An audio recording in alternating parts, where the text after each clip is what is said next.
Alright, we're going to be looking at section 7.5 this morning. Basically, we're going to be expanding what we talked about last week with multiplying and dividing radicals. We're going to just look at more complicated examples where you have more than one term, or you have to rationalize a denominator in a more complicated way than what we did last week. So starting off, we'll just go through and look at multiplication first, and then we'll get into dividing after that. So with multiplication, we get more than one term. We're going to be looking at things with radicals like a square root of 5 times a quantity 2 plus the square root of 3, something like this. Okay, and so you're basically going to treat these just like you would with polynomials. You're going to use the distributive property, the FOIL method if needed, those sorts of things in order to simplify, multiply, or divide them. Okay, so in this case, we've got one term on the outside, two on the inside. Distributive property is what we're going to use. We distribute the square root of 5 into the parentheses. And remember last week we talked about when you multiply, if there's a number under the root and a number that doesn't have a root, they have to stay separate. So this becomes 2 times the square root of 5. And then when you do square root of 5 times square root of 3, this time they're both under a root, and so you can combine the roots and call that the square root of 15. You can combine them both under the same root. And that's because radicals are really exponents. They follow the exponent rules, and there's an exponent rule that says that when you're multiplying two things with the same power, you can really just multiply their product to that power. Okay. Alright, so that's kind of a simple one. It didn't really take much simplifying after that. But we can do much more difficult ones. We can do things like the square root of 10 times 3 times the square root of 2 minus, let's go, the square root of, I don't know, maybe we'll say 15. Kind of making these up on the fly here. So again, we distribute the square root of 10. The square root of 10. So the 10 will multiply the 2 when I multiply it in here. Combine the two numbers under the root, so you get 3 on the outside and a square root of 20 on the inside. Then we keep our subtraction. 10 times 15 is 150, so that's a square root of 150.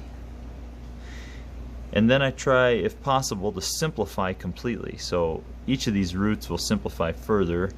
The 20 here is really 4 times 5. So remember how we simplified these last week. We looked at taking a perfect square factor, which in this case is 4. And then you can take the square root of the 4, and that becomes 2. Alright, so the square root of 4 is 2. The square root of 5 stays.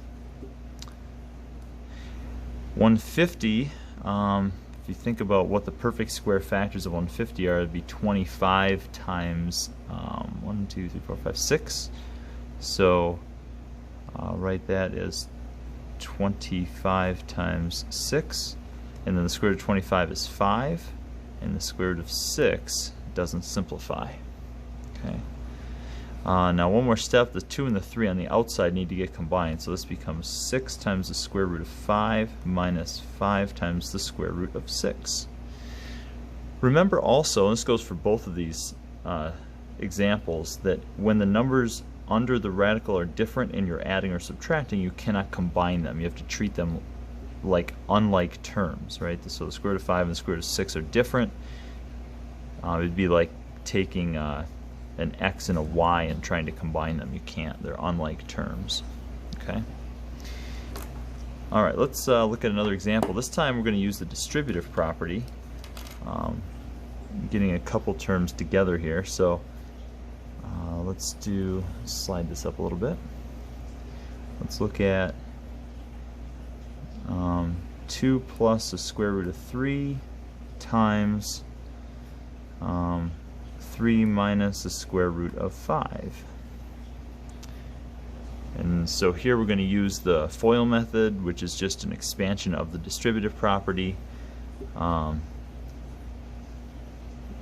Yeah, so we're going to go with 2 times 3 is 6. 2 times negative root 5 is negative 2 root 5. Root 3 times 3 is 3 root 3. And then root 3 times negative root 5 is a negative root 15. Nothing in here simplifies. There are no like terms, right? A root 5, a root 3, and a root 15 are all different. None of the roots themselves simplify, and the 6 is an unlike term with the rest also. So that's it. There's no simplifying involved here. Let's see, maybe I could do some that might have some simplifying to do. Let's check out something like a square root of 3 minus the square root of 2 times the square root of 10 minus the square root of, let's go with 12. Okay. So now when I distribute these, we're going to get a root of 30. This one's going to be a square root of 36. This one is going to be minus a square root of 20. And this one is plus, double negative there, a square root of 24. And so we simplify each of these. Now 30 does not have a perfect square factor. Its factors are 2 and 15, 3 and 10, 6 and 5. None of those are perfect squares. So that is actually already simplified. 36 is itself a perfect square. So square root of 36 is 6. 20 we've already seen. That one simplifies with a 4 and a 5 to become 2 times the square root of 5. So I'll just jump to that answer because we know that already. 24 we haven't seen, at least we haven't seen it yet today. I would split that up into a 4 times 6 because 4 is a perfect square and it's the only perfect square factor. And that makes 2 root 6, right? You take the square root of 4, you get a 2, square root of 6 stays. So this becomes 2 times the square root of 6. Again, none of these roots are the same, so I cannot combine them. They're all unlike terms. Okay. Alright, let's look at another one. This one, I'm going to look at something we've seen before with polynomials called a perfect square. So if I were to take something like 3 plus the square root of 5 and raise it to the second power. Well, a perfect square is this base times itself. So you do 3 plus the square root of 5 multiplied by 3 plus the square root of 5. Distribute again, just like we did a moment ago. 3 times 3 is 9. That'd be a 3 root 5. That's a 3 root 5. And this is a square root of 25. You multiply what's underneath. Then the two terms in the middle are like terms. They both have a root 5. So you add the 3's, you get a 6. So that's 9 plus 6 root 5. And then the square root of 25 is 5. And then the 9 and the 5 are now like terms. So those will add up to a 14. So we get 14 plus 6 root 5. Okay. So it's simplified very nicely into just 2 terms. We're able to combine some things. Last example I'm going to show here with multiplication is something we call the product of conjugates. We've seen this with multiplying and factoring before.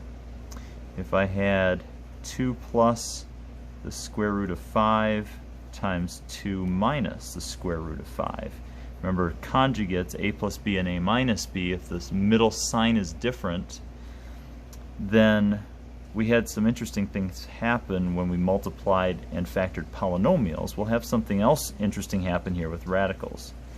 So if I, again, distribute, 2 times 2 is 4. 2 times negative root 5 is negative 2 root 5. This is going to be a plus 2 root 5. And this is going to be a minus root 25. Well, the 4 stays. The 2 terms in the middle are like terms, but they're opposite, right? Negative 2 and positive 2, they add up to 0. And over here on the end, you get the square root of 25 is 5. So you have 4 minus 5 in the end, which is equal to negative 1. And so what's interesting about multiplying conjugates together is that the roots always go away. The square roots disappear and you end up with just a whole number, or, well, I guess I shouldn't say a whole number, but a rational number. Okay. Usually, in our case, we'll have integers there. Okay. But yeah, so interesting point, when you multiply conjugates, the roots disappear. Okay, and we're going to need that. We're going to need that fact when we do some dividing in the next video.